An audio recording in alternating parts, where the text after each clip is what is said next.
इस कार्यक्रम को जॉयस मायर मिनिस्ट्रीज के मित्रों और भागीदारों द्वारा संभव बनाया गया है। आप अपने दिल में क्षमाशीलता न रखते हुए उन चीजों को देखते हैं जिन्हें आप अपने जीवन में घटित होते देखना चाहते हैं। यदि हम वो चाहते हैं जो परमेश्वर कहता है कि हम ले सकते हैं, तो हमें वो करना चाहिए जो परमेश्वर हमें करने के लिए कहता है।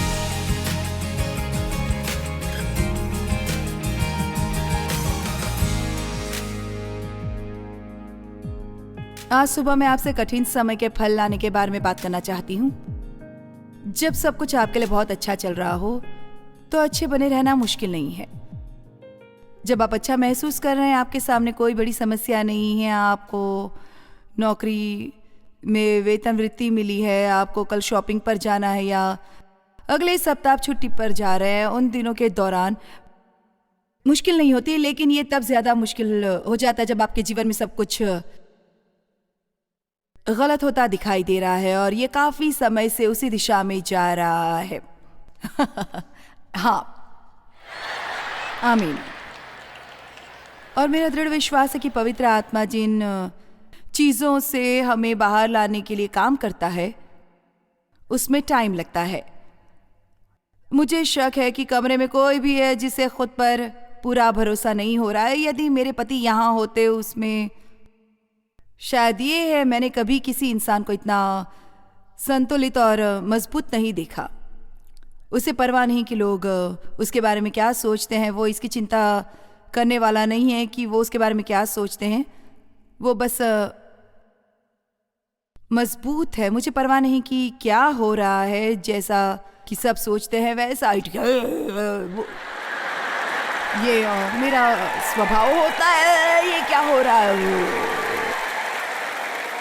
और मैं आपको बताऊं, ये थकाने वाला नहीं है। क्या ऐसा नहीं है? ये सचमुच ही बहुत थकावट भरा है, क्योंकि तब हम लगभग एक कठपुतली जैसे हैं और शैतान के पास डोरी है और इसके लिए उसे उस दिन बस टॉयलेट पे फेंक कर कुछ ऐसा करना है जो हमें पसंद नहीं है। और दोस्त, हम इसमें बिल्कुल वहाँ नीचे हैं और आपको मुद्दे पर आना चाहिए कि आप इस तरह से रहना नहीं चाहते और अब आप ऐसे और रहने वाले भी नहीं हैं और आपको मुद्दे पर आना चाहिए। आपको मुद्दे की बात पर आने की ज़रूरत है और आपको मुद्दे पर आने के लिए परिस्थितियों को बदलने का इंतज़ार करना बंद करना होगा। तय करना होगा, परमेश्वर तुम मुझे बदलो।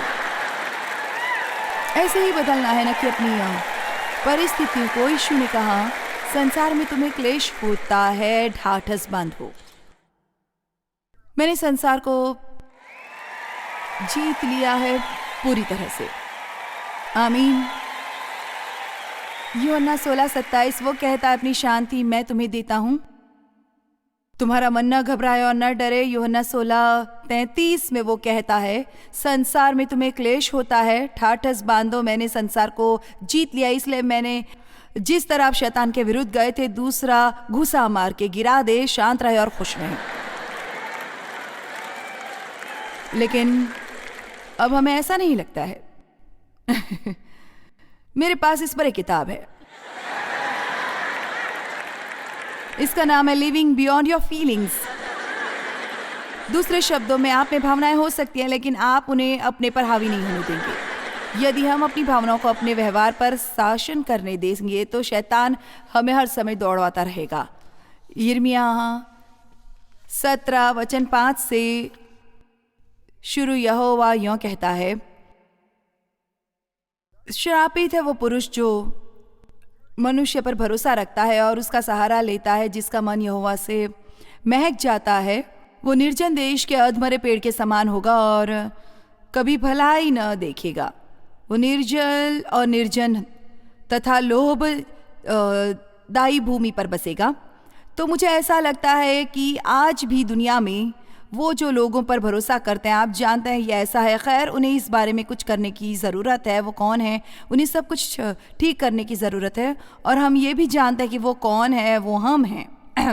हम जैसे लोग हैं, वो हम हैं जिन्हें चीज़ों को ठीक करने की ज़रूरत है। वो कौन है? वो सब ठीक करने की ज़रूरत है। हम बहुत ज़्यादा सरकार की तरफ देखते हैं। आमीन। वो हमें मुहैया कराएं, इसके लिए उन पर हम बहुत निर्भर रहते हैं। और आप जानते हैं, हमें ध्यान रखने की ज़रूरत है। लोग आपको निराश करने वाले हैं। क्या कोई इसके लिए आमीन कह सकता है? लोग आपको निराश करेंगे यदि आप अपने पर भरोसा करते हैं, तो अपने आप को निराश करने वाले हैं। लेकिन परमेश्वर ने कहा, यदि तुम मेरा अनुसरण करते हो तो तुम कभी निराश नहीं होगी। इसका मतलब ये नहीं है कि आपको हर समय वो चीज़ मिलेगी जो आप चाहते हैं, लेकिन क्या अच्छा है और क्या सही है, आपको वो मिलेगा। इसलिए ये उस आदमी की भविष्यवाणी है जो अपना सारा भरोसा दुनिया की व्यवस्था और लोगों पर रखता है। धन्य है वो पुरुष जिसके पास आत्मिक सुरक्षा है, जो यहोवा पर भरोसा रखता है, जिसने परमेश्वर को अपना आधार माना है, क्योंकि वो इस वृक्ष के समान होगा जो नदी के तट पर लगा हो और उसकी जड़ जल के पास फैली हो। जब घाम होगा तब उसको न लगेगा, उसके पत्ते हरे रहेंगे और सूखे वर्ष में भी उसके विषय में कुछ चिंता न होगी, क्योंकि वो तब भी फलता रहेगा। जब मुझे वो वचन बहुत अच्छा लगता है। मैंने ये वचन सीखना शुरू किया था जब मैंने परमेश्वर के साथ चलना शुरू किया था तो पास्टर इस वचन का बहुत ज़्यादा उपयोग करते थे। और हमें समझना चाहिए कि एक पेड़ की शाखाएं तभी उसमें बनी रह सकती हैं जब उसकी जड़ गहरी हो। इसलिए हमें परमेश्वर के विश्वास में उन चीज़ों के बारे में गहराई से जड़ पकड़नी होगी। बाइबल में लिखा है कि हमें मसीह यीशु में जड़ पकड़नी चाहिए। हमारे लिए उसके प्रेम में गहराई से जड़ पकड़नी चाहिए। जब आपकी जड़ें गहरी हैं तो जीवन की आंधियां आपको झटका नहीं देंगी। अहाते के एक पेड़ की छोटी सी शाख आंधी में नष्ट हो सकती है, लेकिन हमारे पीछे के अहाते में कुछ विशाल पेड़ हैं जो शायद वहाँ सैकड़ों वर्षों से हैं और मैंने हिलते तक नहीं देखे हैं। चाहे कैसा भी तूफान हो, वे नहीं हिलते क्योंकि उनकी जड़ें गहरी हैं। लेकिन अधिकतर लोग क्या चाहते हैं? वे अपने जीवन में बहुत सारा फल चाहते हैं, बहुत सी चीज़ें चाहते हैं, वे बहुत से अवसर चाहते हैं, वे चाहते हैं प्रसिद्ध होना, वे बहुत सा धन बनाना चाहते हैं, वे बहुत सी चीज़ें इकट्ठा करना चाहते हैं, वे उस तरह का फल चाहते हैं, लेकिन वास्तव में वो सही तरह का फल नहीं ला रहे हैं। वो उन चीज़ों के पीछे भाग रहे हैं जो वास्तव में जिनमें उन्हें स्थायी रूप से खुश रखने की क्षमता ही नहीं है। और इसलिए मुझे ये वचन अच्छा लगता है कि एक वृक्ष जो परमेश्वर ने लगाया है, परमेश्वर में लगाया गया है, गहराई तक है। और मुझे केवल ये कहना है कि मुझे लगता है कि हमें गहरा जाने की ज़रूरत है। मैंने पुस्तकों की एक श्रृंखला शुरू की और पहले 2 अगले वसंत में प्रकाशित होंगी। ये बाइबल की व्याख्या है जो पत्रियों से शुरू होती और फिर वहाँ से मुझे कहना चाहिए, क्योंकि मुझे नहीं लगता, मैं अब और लोगों को नहीं बताना चाहती अपनी बाइबल पढ़ो। मैं ये कह रही हूँ अपनी बाइबल का अध्ययन करें। हमें परमेश्वर के वचन में और गहराई से जड़ पकड़ने की ज़रूरत है। हमें इसे इस हद तक जानने की ज़रूरत है जहाँ जीवन में कोई तूफान इससे दूर कर सके। आमीन। जब चीज़ें आपके लिए ख़राब चल रही हों, कभी न कहे परमेश्वर क्या तुम मुझसे प्रेम नहीं करते? परमेश्वर मुझे प्यार करता है और मैं तरीके से बाहर आऊँगी, दूसरे छोर से बाहर आऊँगा और इसका अंत भला होने वाला है।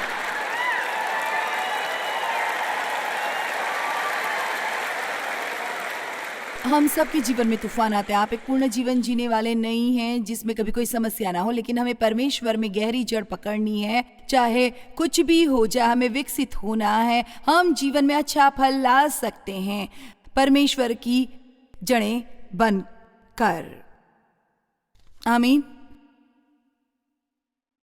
क्या आज किसी को ये सुनने की जरूरत है? भजन संहिता 1 से 3। धन्य है, भाग्यशाली, समृद्ध और परमेश्वर का कृपा पात्र वो पुरुष जो दूसरों की युक्ति पर नहीं चलता, उनकी सलाह और मिसाल, और न पापियों के मार्ग में खड़ा और न ठट्ठा करने वालों की मंडली में बैठता है, आराम करता है। मैं बस इसे जल्दी से बताती हूँ। यह महत्वपूर्ण है कि आप अपना समय किसके साथ बिताते हैं। इसमें बिल्कुल यही कहा गया है। वो आदमी जो पापियों के बीच में बैठता और उनकी सलाह लेता है, वो अंततः मुसीबत में पड़ने वाला है, क्योंकि आपके आसपास कैसा है आप वैसे ही बनते हैं यदि आप वहां लंबे समय तक रहते हैं तो। आमीन। आप मेरे उपदेशों को दिन ब दिन लगातार सुनते हैं और आप मेरी ही तरह लगना शुरू हो जाएंगे। जैसे मैं कहती हूँ आप मेरी तरह बनेंगे।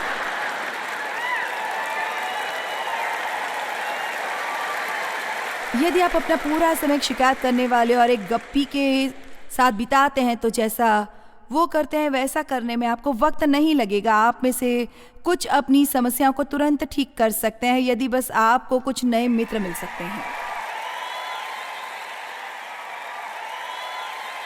आमीन। कुछ धर्मभीरू लोगों के साथ रहे,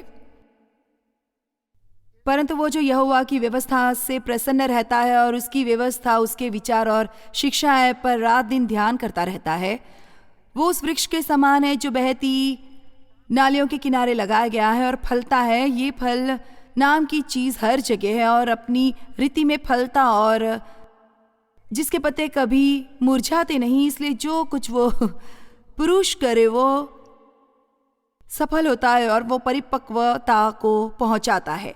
तो यदि मैं इसे ठीक से देख रही हूं तो जब आप अपना फल लाते हैं इसके फल स्वरूप, अब जिस पर भी हाथ रखें परमेश्वर उसमें समृद्धि देता है, लेकिन हम फल देने से बचना चाहते हैं और केवल समृद्ध मिलना चाहते हैं। आप अपने दिल में क्षमाशीलता न रखते हुए उन चीज़ों को देखते हैं जिन्हें आप अपने जीवन में घटित होते देखना चाहते हैं। यदि हम वो चाहते हैं जो परमेश्वर कहता है कि हम ले सकते हैं, तो हमें वो करना चाहिए जो परमेश्वर हमें करने के लिए कहता है। ये बहुत ही सरल फॉर्मूला है, मैं इसे फिर से दोहराऊंगी। यदि हम वो चाहते जो परमेश्वर कहता है कि हम ले सकते हैं, तो हमें वो करने की चाहत होनी चाहिए जो परमेश्वर हमें करने के लिए कहता है।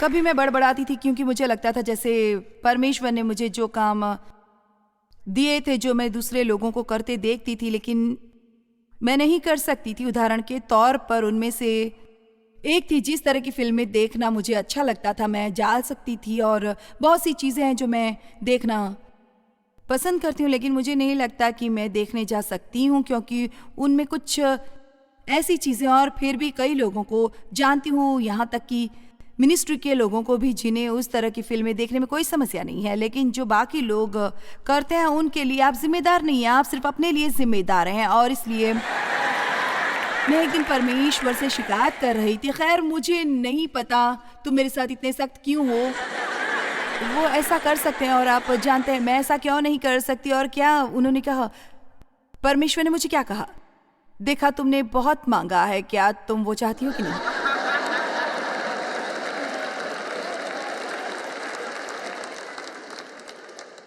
एक मैं हूं जो ये प्रार्थना कर रही हूं कि परमेश्वर मुझे सुसमाचार के साथ पूरी दुनिया में पहुंचने देंगे, और इसलिए जितना अधिक आप परमेश्वर के लिए करना चाहते हैं आपका रास्ता उतना ही संकरा होता है, क्योंकि कोई मुझे सुन रहा है।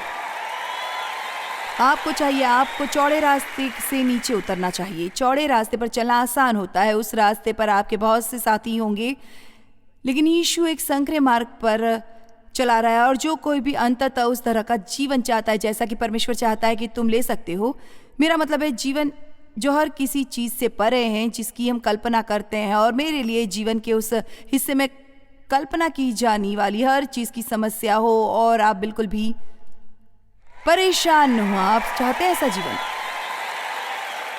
आप में से कितने जो सिर्फ इस बात की परवाह नहीं करेंगे कि लोग आपके बारे में क्या सोचते हैं, ये आपकी बिल्कुल परेशानी नहीं है। अपने दिल को जानते हैं आप, और परमेश्वर आपके लिए क्या सोचता है ये भी परमेश्वर जानता है। तो आप अपने जीवन का एक और दिन इस परेशानी में बर्बाद नहीं करेंगे कि लोग आपके बारे में क्या सोचते हैं। आपको इस बारे में सोचने की कोई ज़रूरत नहीं। ये बेअसल चीज़ें जो परमेश्वर हमें देना चाहता है, ये सिर्फ ज़्यादा पैसा नहीं है या एक बड़ा पेशा या आप जानते हैं बहुत प्रसिद्धि या बहुत अधिकार। ये चीज़ें आती हैं और चली जाती हैं, लेकिन आप कितने प्रसिद्ध है इससे कोई फ़र्क नहीं पड़ता है। और इसलिए आपको अपना जीवन जीना है और आपको जानना चाहिए कि आप कौन हैं। और ये जानने की मसीह में आप कौन हैं आपको जानने की सख्त जरूरत है। आमीन। इस सुबह शैतान ने मुझे पागल कर दिया।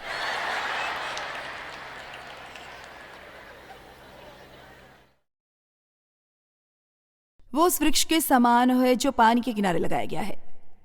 सूखे के पूरे वर्ष में भी वो फल देना जारी रखेगा। जब सब कुछ अच्छा जा रहा उस समय में थोड़ा फल देना पर्याप्त नहीं है। शायद आज सुबह हम ईमानदारी से अपने कुछ सवाल कर सकते हैं। आपके लिए किसी व्यक्तिगत दबाव में अपने गुस्से पर नियंत्रण करना कितना मुश्किल होता है। बस ऐसे ही कुछ चीजें फेंक रही थी, जो भी है। आपके लिए दूसरे लोगों के साथ अच्छा बने रहना कितना मुश्किल है जब ऐसा लगता है कि आपके साथ कुछ अच्छा नहीं हो रहा। व्यक्तिगत आजमाइशों के दौरान आप किस हद तक शांति बनाए रखते हैं? क्या आप तब भी खुश रहने में समर्थ है जब आप वास्तव में किसी मुश्किल से गुजर रहे हैं? आप जानते हैं, एक बार किसी ने मुझे बताया, जॉयस, जब तक आप किसी को सब तरह की परिस्थितियों में नहीं देखते, आप असल में उन्हें कभी नहीं जानते। और क्या आप जानते हैं, ये सच है, आप किसी व्यक्ति के बारे में वास्तव में कभी नहीं जानते जब तक आप उसे सभी तरह की परिस्थितियों में देखते नहीं। मैं बहुत आभारी हूं कि परमेश्वर ने मुझे मेरे पति के साथ रखा, क्योंकि मैं ऐसी दयनीय स्थिति में बड़ी हुई जहां मेरे लिए अशांति सामान्य बात थी। मैं अशांति के बीच रहती थी। मुझे पता नहीं था कि वहां और भी कुछ मौजूद था और मुझे कोई शांति के बारे में नहीं बता सकता था। और मुझे मिल गया। मुझे ये दिखाने के लिए मेरे पास कोई होना चाहिए था और मुझे इसे लंबे समय तक देखना पड़ा। और साल दर साल मैंने देखा कि डेव ने मुझे प्यार करना जारी रखा, चाहे मैंने कैसा भी व्यवहार किया। और इसका मतलब ये नहीं था कि उसने मेरा विरोध नहीं किया, लेकिन वो मुझसे प्यार करता रहा। वो शांत रहता था चाहे हमारे जीवन में कुछ भी चल रहा था। और आखिरकार मुझे लगा कि मैं यही चाहती हूँ। और देखो, परमेश्वर हमसे यही चाहता है कि हम बाहर दुनिया में ये कर, वो चाहता है कि हम वो बने जो वो चाहते हैं कि हम बने। मैं वो चाहता हूँ। और फिर आपको हर वक्त उनके गले में कुछ ठूस ठूस कर भरने की कोशिश नहीं करनी है। वो आपसे जानना चाहेंगे आप ऐसे कैसे हो सकते हैं, आपके बारे में क्या अलग है। मैं आपको बता दूँ, दुनिया भूखी है। वो नहीं जानते उन्हें किसके लिए भूख लगी है। वे चीज़ों से उस भूख को भरने की कोशिश करते रहते हैं, लेकिन वो भूखे हैं क्योंकि जब आपके जीवन में परमेश्वर नहीं है, आप कभी संतुष्ट नहीं होते, क्योंकि आपको उसके लिए बनाया गया। आप किसी और चीज़ के लिए नहीं बनाया गया, आपको परमेश्वर के लिए बनाया गया। तब तक आप उन्हें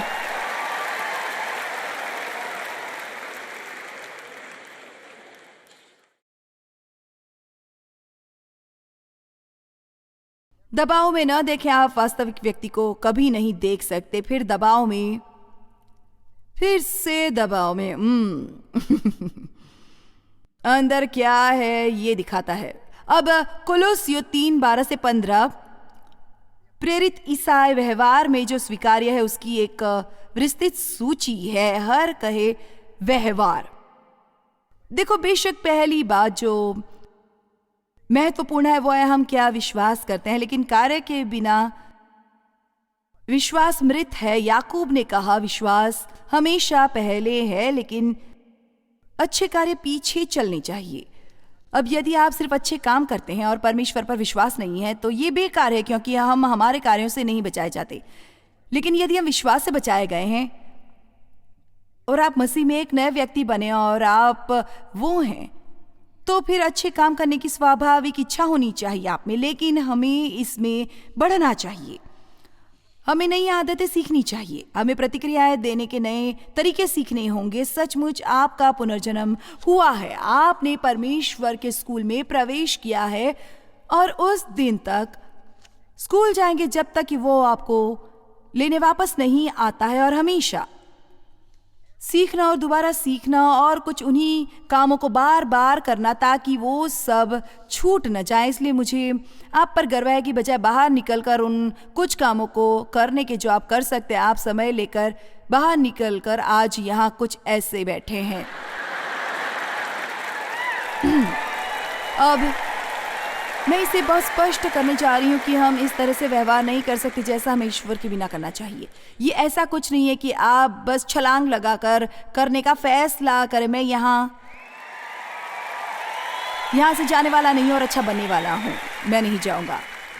मैं पूरा दिन अच्छी रह सकती हूँ, घर पर कोई नहीं था। ये तब हुआ जब लोग घर आए। यदि वहां कोई लोग नहीं है, मैं बहुत धार्मिक हो सकती थी,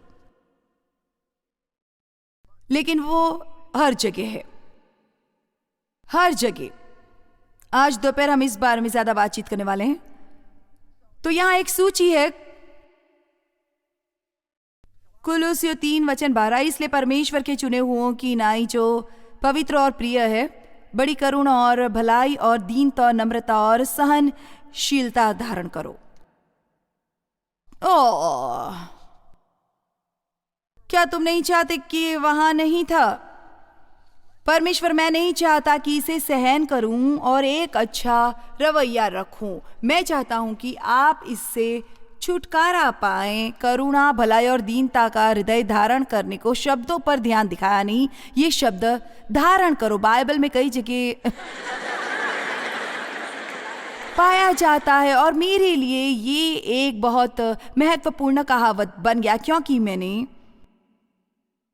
इसे सीखा। इसका मतलब है कि मुझे वो चीजें खास तौर से करनी है। आप में से एक भी आज जाकर अपनी अलमारी में खड़ा हुआ और कपड़े बस रैक पर से कूदकर आपके शरीर पर आ गए, आपको उन्हें चुनकर पहनना पड़ा। और आप में से कुछ ने पहले कुछ पहना जो अच्छा नहीं दिख रहा था, आपने उसे उतार दिया।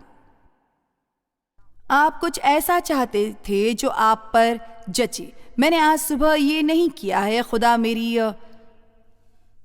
पैंट के पीछे सिल्वर था और मेरी शर्ट के सामने वाले हिस्से पर गोल्ड था। खैर, प्रभु जानता है, हर स्त्री जानती है ये काम नहीं करेगा। मुझे मैच करना होगा। ये मेरी जिम्मेदारी नहीं। मुझे अपने शूज देखने होंगे, अपने कपड़े देखने होंगे, सब कुछ मैच होना चाहिए। वो जानती हैं औरतें कि मुझे सब मैच करना है। तो फिर मैंने अपनी सूटकेस बंद की और ताले लगा दिए क्योंकि मैंने सोने के ईयरिंग पहने थे। और अब फिर मुझे सब कुछ फिर से करना पड़ा, सब पैक करना पड़ा और खोलना पड़ा। ये अच्छी बात है कि हम ये सब करते हैं। ये देखो अब मैं कैसी लग रही हूँ।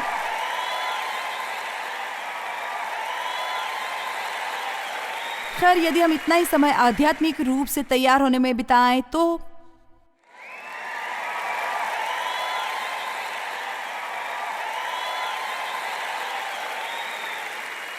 इसके बारे में क्या यदि आप सुबह उठकर ऐसा रवैया धारण करते हैं जो आप पर अच्छा नहीं लगता? क्या हो यदि परमेश्वर कहे, नहीं ये तुम पर अच्छा नहीं दिखता।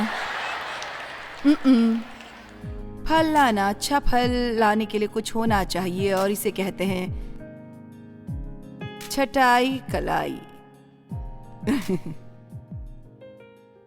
जब कुछ जंगली बेतरतीब शाखाओं को जरूरत होती है, उन्हें थोड़ी छटाई की जरूरत होती है।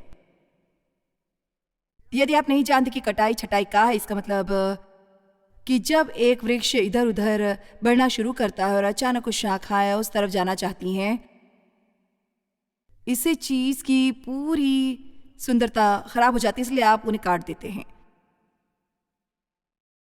छटाई से मृत चीजें जो गलत दिशा में बढ़ रही हैं दूर हो जाती हैं।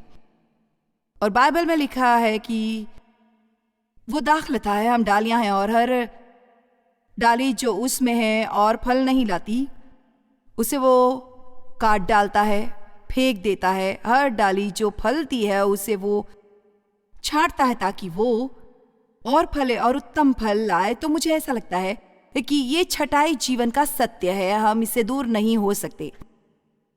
यदि आप फल नहीं लाते तो आप विजेता नहीं हो सकते, और यदि आप फलते हैं, परमेश्वर कहता है, ओ अच्छा मेरे पास कोई है, हम उन्हें ज्यादा फलने देंगे। इसलिए कभी कभी जैसे परमेश्वर हमारे साथ व्यवहार करते हैं वो थोड़ा छटाई जैसा होता है।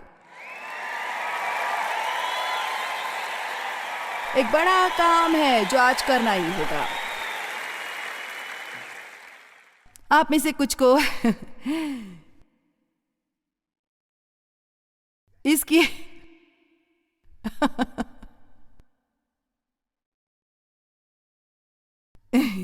आप में से कुछ को इसकी एक जोड़ी चाहिए और सिर्फ उसे दीवार पर कहीं टांग दे। हमारे सामने के आंगन में मेरे पति का एक वृक्ष था जिसकी एक बार छटाई हुई थी। मेरा मतलब है मैं जानती थी, अब जानते मुझे पता था कि ऐसा करना जरूरी था, लेकिन जब काम से घर वापस आई मैंने वृक्षों को देखा। मुझे गुस्सा है क्योंकि वृक्ष ना के बराबर थे। आइए भी, क्या आपको ऐसा लगता है कि आप अच्छे से कटाई छटाई कर सकते हैं?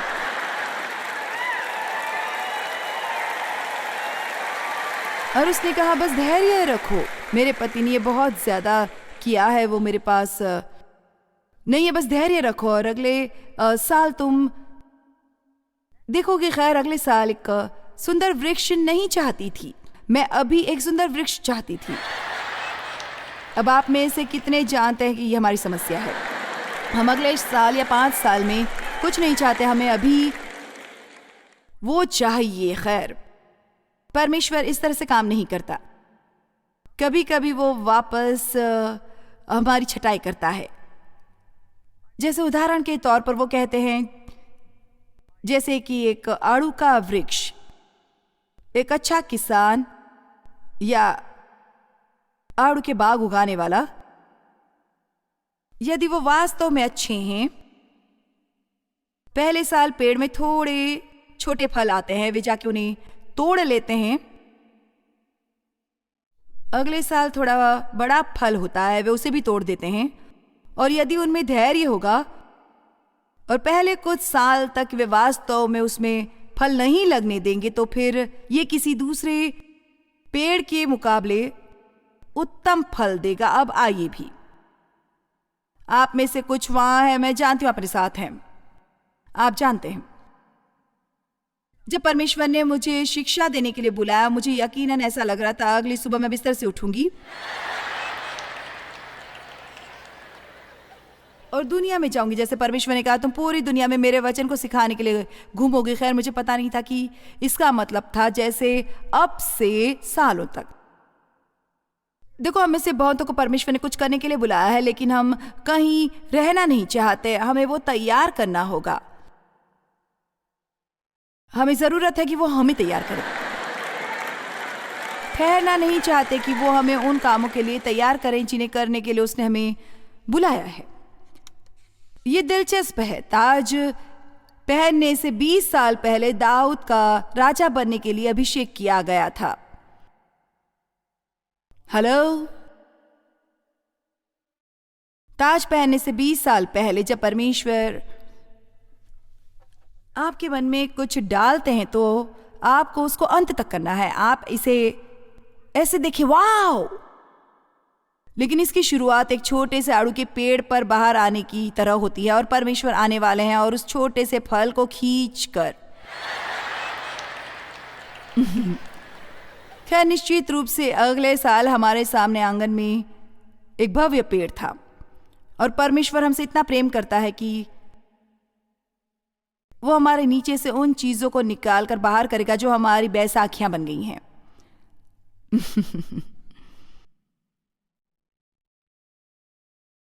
जैसे कि शायद जब आप बालक ईसाई हैं, परमेश्वर आपको कुछ एक बहुत बढ़िया ईसाई दोस्त देगा जो आपके साथ हर समय रहे। मेरा मतलब है जब भी आप बुरे हों, आप बुरा बर्ताव करें, वो आपको सही रास्ता दिखाएगा। ये मेरी भविष्यवाणी है। और फिर वास्तव में क्या हो रहा है, आप उस पर ज्यादा आश्रित हो रहे हैं और परमेश्वर अब ज्यादा आपको दिखाते हैं। इसीलिए वो उनकी अब आपके जीवन में और ज्यादा न रहने की व्यवस्था करता और मैं नहीं जानती कि ये सही है या गलत। हाँ, क्योंकि आपको खुश रखने की प्रक्रिया में आप सोच में पड़ गए हैं कि वे सिर्फ यही थे। ओह, उत्तम अद्भुत लोग जो आपको कभी चोट नहीं पहुंचाएंगे, बिल्कुल भी नहीं। हे सुनो, मैं जानती हूँ क्योंकि मैं इस सबसे गुजर चुकी। मैं बताती हूँ आपको, मैं कहानियां बता सकती हूँ और आपके रोंगटे खड़े हो जाएंगे अगर ये सही नहीं है तो। मेरा मतलब है, जब जिस चर्च में मैं थी वहाँ मेरा एक छोटा सा महिलाओं का बाइबल ग्रुप था और गुरुवार की सुबह छोटी सी मेरी एक सभा होती थी और मेरी एक छोटी सी लीडरशिप टीम थी और उसमें 12 महिलाएं थी और मुझे लगता था वे मुझसे प्यार करती हैं और आप जानते हैं वो सब मुझे प्यार करती थी, वो मेरे लिए थी और मेरा काम करती थी और मेरा समर्थन करती थी। जब समय एक आया जब उनमें से एक ने फैसला किया कि वो मेरा काम करना चाहती थी, उसे लगा जैसे परमेश्वर ने उसे कहा है कि वो शिक्षा दे और उसने दूसरों से बातचीत करना शुरू कर दिया इससे पहले कि, अब जानते वो सब मुझ में दोष निकालने और अंततः मेरे बारे में अफवाहें फैलाने और कुछ झूठ बोलने और मेरे विरुद्ध हो गई। और ये मेरे जीवन की बहुत ही मुश्किल चीज़ों में से एक था जो मुझ पर गुजरी थी। लेकिन मैं आपको बताऊं, यदि मैं उन सब से न गुजरी होती आज मैं यहाँ नहीं होती।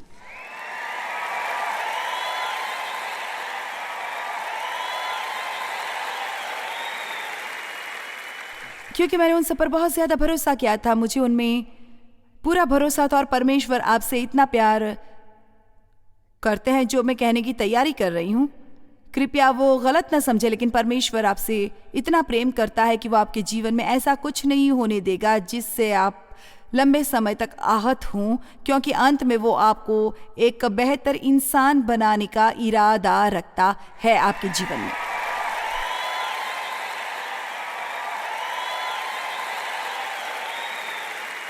क्योंकि यहाँ वही हुआ होगा। परमेश्वर मुझे मेरी मिनिस्ट्री में मुझे अगले स्तर पर बढ़ाने की तैयारी कर रहा था। मुझे उस चर्च से बाहर निकालना चाहता था। सिर्फ मैंने इसे बहुत बहुत बहुत बहुत छोटे पैमाने पर शुरू किया और मैं उन सबको अपने साथ ले जाती। और आप सीढ़ी पर जितना ऊपर जाते हैं लोग जैसे दिखते हैं, वास्तव में वो उससे ज्यादा नुकसान आपको जीवन में पहुंचा सकते हैं। इसलिए बेहतर हो कि आप शुक्रगुजार हो कि परमेश्वर ने उनकी कुछ कमजोरियों को यहाँ प्रकट किया बजाय आपके यहाँ ऊपर आने तक। आमीन। मुझे इसमें से उतरने में 3 साल लगे, इससे मुझे काफी आहत किया था। लेकिन मैं आपको क्या बताऊं, मुझे आपकी आदत हो गई और मुझे क्या चाहिए उसके लिए परमेश्वर के पास जाना और अपना भरोसा उसमें रखना। और मैंने लोगों के साथ ज़्यादा उलझने के बारे में कुछ ज्ञान हासिल किया। हमें लोगों की ज़रूरत है, लोग अद्भुत है, हमें अपने दोस्त चाहिए, लेकिन एक विश्वास है जो केवल परमेश्वर पर है। और जब आप इसे किसी दूसरे को देना शुरू करते हैं तो ये वापस आकर आपको ही काटेगा।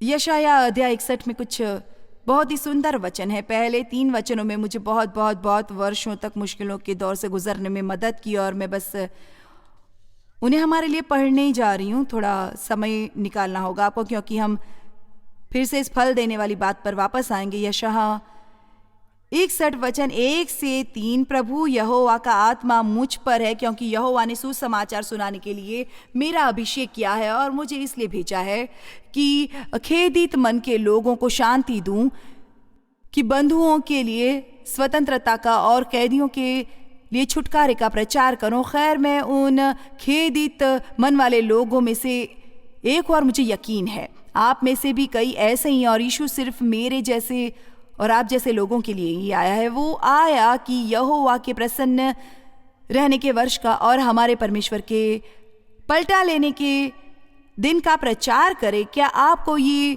अच्छा नहीं लगता? परमेश्वर आपको बचाने वाला है, परमेश्वर आपको बचाने वाला है। आइए भी, परमेश्वर आपको बचाने वाला है। और जब कोई आपसे गलत व्यवहार करता है, यदि आप उनसे सही व्यवहार करते हैं, ओ खुदा, ओ ओ यीशु, ओ यीशु मेरी मदद करो। क्या आप जानते हैं किसी ऐसे के साथ अच्छा होना कितना मुश्किल है जिसे आप जानते हैं कि वो आपके पीछे बुराई करता रहता है।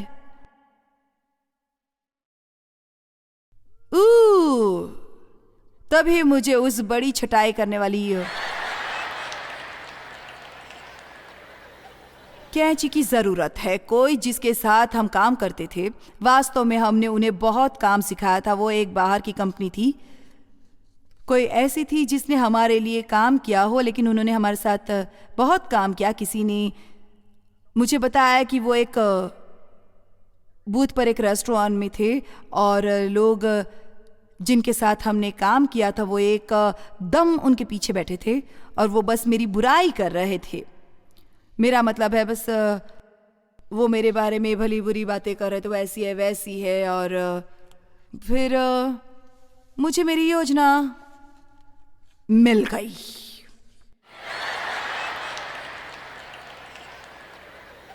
खैर, वो कल से शुरू होने वाला हमारा काम खो देंगे। और मैं उनको ये बताने वाली हूँ और मैं उनको वो बताने वाली हूँ और मैं हूं और मैं वो हूं और मैं हूं। और परमेश्वर ने मुझे टोका। उसने कहा नहीं, मैं तुम्हें बताऊंगा तुम्हें क्या करना है। तुम उनके लिए प्रार्थना करो और उन्हें उपहार भेजो।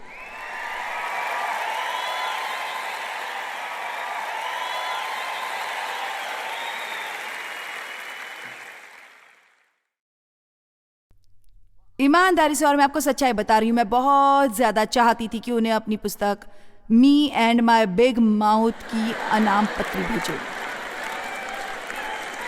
आप नहीं जानते कि मैं कितनी बुरी तरह से ऐसा करना चाहती थी।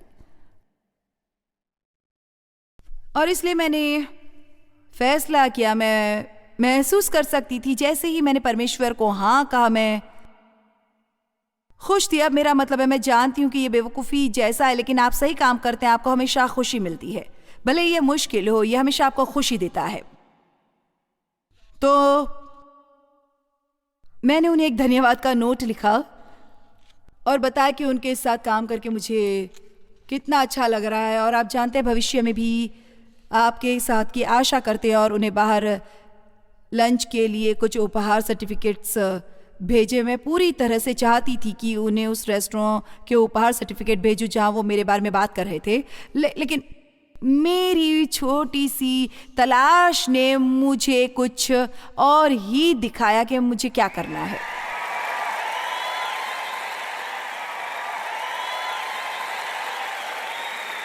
खैर, यदि मुझे इतनी अच्छी होना है, मैं चाहती हूँ कि उन्हें पता चले कि मैं जानती हूँ कि उन्होंने क्या किया है और फिर भी मैं अच्छी बनी हुई हूँ। लेकिन नहीं, परमेश्वर को ये नहीं जजता, मुझे नहीं करना, वो नहीं करना था। लेकिन यहाँ एक बात है, अब मेरी तरफ देखे। जब मैं आपको ये बताती हूँ, जिस पल मैंने ये किया मैं आजाद थी।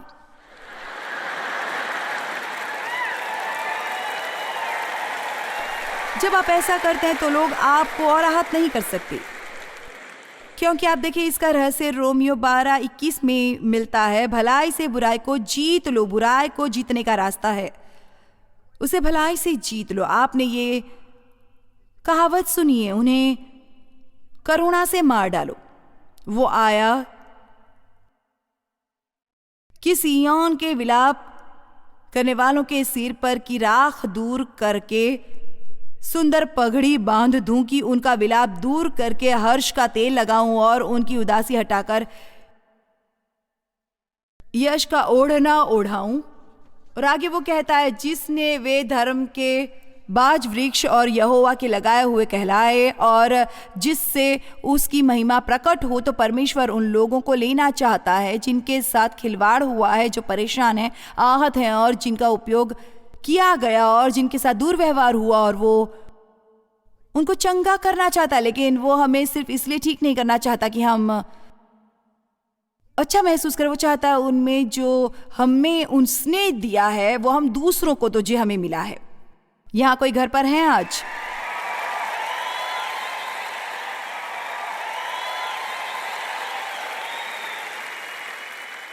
परमेश्वर की शिक्षा से मुंह न मोड़ना, परमेश्वर से आपके साथ निपटने के लिए कहें। मैं आपको चुनौती देती हूं कि आप परमेश्वर से छटाई के लिए कहें। आप परमेश्वर से कह सकते हैं, थोड़ा यहां थोड़ा वहां छांटने के बारे में क्या ख्याल है? परमेश्वर को हमारे जीवन में छटाई की सख्त जरूरत है। कितने मानते हैं इस बात को? ठीक है, खैर, इन बहुत व्यस्त चीजों का क्या? आप मृत चीजों में व्यस्त हैं। आप अपना समय उन चीजों में दे रहे हैं जिसमें जीवन नहीं है। आइए भी, जिन लोगों के साथ आप काम करते हैं उनके साथ लंच की मेज पर बैठकर उनको काम की जगह के बारे में चिड़चिड़ करते और शिकायत करते और हर किसी के बारे में गपशप करते सुनते, आप सिर्फ अपना समय बर्बाद करते हैं। और परमेश्वर चाहता है आप मृत चीजों से दूर रहें। वो चाहता है कि आप जीवित के साथ रहें, उसकी महिमा करें, उसके साथ रहें।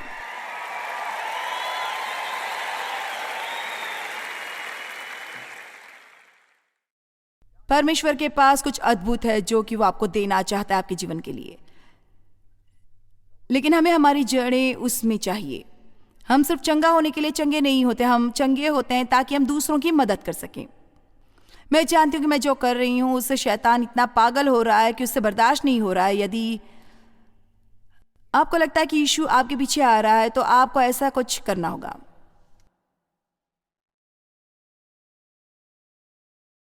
क्योंकि परमेश्वर ने मुझे मेरे जीवन को चंगा किया है और उसने मुझ में अद्भुत काम किए, और मेरा विश्वास है कि शैतान ने मेरे बचपन में मेरे साथ किया, उसके लिए उसे हराने का एक ही तरीका हो सकता है कि मैं जितना हो सके उतना लोगों की मदद कर सकूं।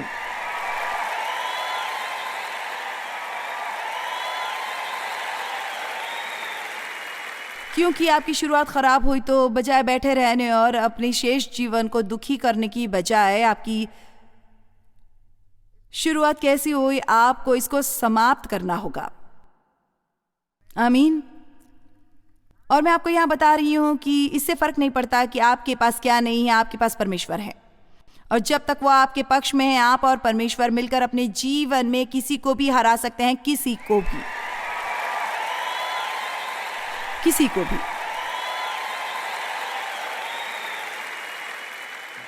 आप में से हर एक के लिए परमेश्वर के पास एक अच्छी योजना है। कोई एक इंसान ऐसा नहीं है जो इतने गहरे गड्ढे में है कि परमेश्वर उसे बाहर निकालने के लिए नीचे उस तक ना पहुंच सके। किसी ने इतना अधिक पाप नहीं किया कि वो क्षमा ना हो सके। मैं नहीं चाहती कि आप मेरी बात सिर्फ सुने, आप यीशु से बात करें। वो आपसे बात कर रहे हैं। आप जाने कि वो ताजा शुरुआत का ईश्वर है और नई शुरुआतों का ईश्वर है। हर एक चीज जो पीछे मोड़कर आज एक नई शुरुआत करें। आज वो दिन है जो परमेश्वर ने बनाया है। मैं इसमें मगन और आनंदित होऊंगा। आज का दिन कल के बारे में निराश हो के बिल्कुल भी ना गुजारें। आमीन। धार्मिकता का फलदायी पेड़ बनो। आज फैसला करें कि आप कुछ अलग तरह की प्रार्थनाओं से प्रार्थना करना शुरू करेंगे, न कि बस परमेश्वर मुझे दे, मुझे दे, मुझे दे, मुझे दे, मुझे दे, मुझे मुझे दे चाहिए कि तुम ये करो। नहीं, परमेश्वर नहीं, परमेश्वर ये प्रार्थना नहीं सुनना चाहते। वो चाहते हैं कि आप कहें मुझे आशीर्वाद दें। शायद आप ऐसे किसी को देखें जो थोड़ा निराश नजर आता है या थोड़ी समझदारी से काम ले। शायद वहां कोई होगा जिसे आपने देखा और आप उनके पास जाकर उन्हें उठाकर उन्हें प्रोत्साहित कर सकते हैं। शायद आप किसी के लिए एक किताब खरीद सकते हैं। बाहर निकले और 4-5 किताबें खरीदें और इधर उधर घूमते हुए लोगों को ढूंढें और दें। खैर, आप किस लिए हंस रहे हैं? ठीक कह रही हूं मैं।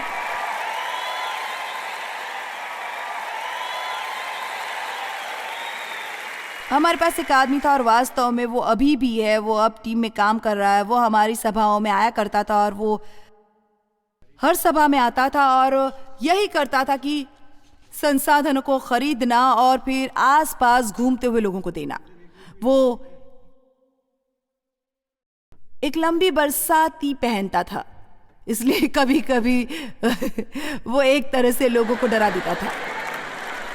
लोग, और आप जानते बहुत सी चीजें जो आप कर सकते हैं बजाय बैठे रहकर पूरा दिन अपने लिए दुखी महसूस करने के। बहुत तरह से छोटे छोटे रूप से आप लोगों के लिए एक आशीष बन सकते हैं। इसमें पैसा शामिल हो सकता है, लेकिन पैसा नहीं भी हो तब भी मैं आपको बता दूं, चाहे आप कितनी बुरी तरह से आहत है, आज आप दूसरों को खुश करके खुश रह सकते हैं। और मैं आपको बताऊं आज परमेश्वर आपसे क्या कहना चाहता है। एक बार उसने मुझसे कुछ कहा था, जॉयस तुम्हारे मन को देखो। क्या मैं आज आपको वचन दे सकती हूं? आप परमेश्वर का काम देखो और उसे आपकी देखभाल करने दो। आमीन। परमेश्वर मुझे आज दिखा मैं किसकी मदद करूं। आत्मा के फल में चलने में मेरी मदद कर। मैं तेरी सेवा में क्या कर सकती हूं, मुझे दिखा।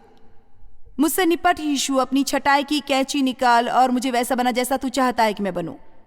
आखिर में इब्रानियों 12 में बाइबल में लिखा है, प्रभु की ताड़ना को हल्की बात मत जान। हमें यह अच्छा लगता है जब परमेश्वर हमसे निपटता है।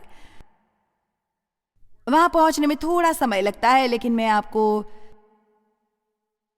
अभी बता दूं, जब मैं परमेश्वर को अपने जीवन में मुझे दोषी ठहराते हुए महसूस करती हूँ, जब वो मुझे ये जताता है कि मेरा कुछ करने का तरीका उसे पसंद नहीं है, मैं अब बहुत आभारी हूँ। परमेश्वर मुझसे इतना प्रेम करता है कि वो मुझे क्या करना है क्या नहीं ये दिखाता रहता है। आमीन। तो जब परमेश्वर आपके जीवन में किसी चीज पर उंगली रखता है तो बड़बड़ाए नहीं, ध्यान से सोचे, प्रभु तेरा धन्यवाद कि तूने मुझे ये दिखाया है। मैं इस बात पर पूरा ध्यान दूंगा कि तू मुझसे क्या चाहता है। खैर, जब हम किसी बहुत मुश्किल काम के बीच में होते हैं तो हमेशा परमेश्वर पर भरोसा रखना या अच्छा फल लाना आसान नहीं होता। कभी कभी हम अलग थलग बैठ जाते हैं और कहीं बैठकर अपने लिए अफसोस महसूस करने लगते हैं, लेकिन याद रखो, ये हमारी अपनी ताकत में नहीं कि हम चुनौतियों में से गुजरें। ये पूरी तरह से पवित्र आत्मा पर निर्भर रहता है। यही वो चीज़ है जिससे फर्क है। और ये बहुत महत्वपूर्ण है कि भलाई करना जारी रखें तब भी जब आप मुश्किलों में हैं। सहज बने रहें। बाइबल में भजन संहिता 37 में लिखा है, प्रभु पर भरोसा रख और भला कर। प्रभु पर भरोसा रख और भला कर। और मुझे ये अच्छा लगता है, मुझे लगता है ये बहुत महत्वपूर्ण है।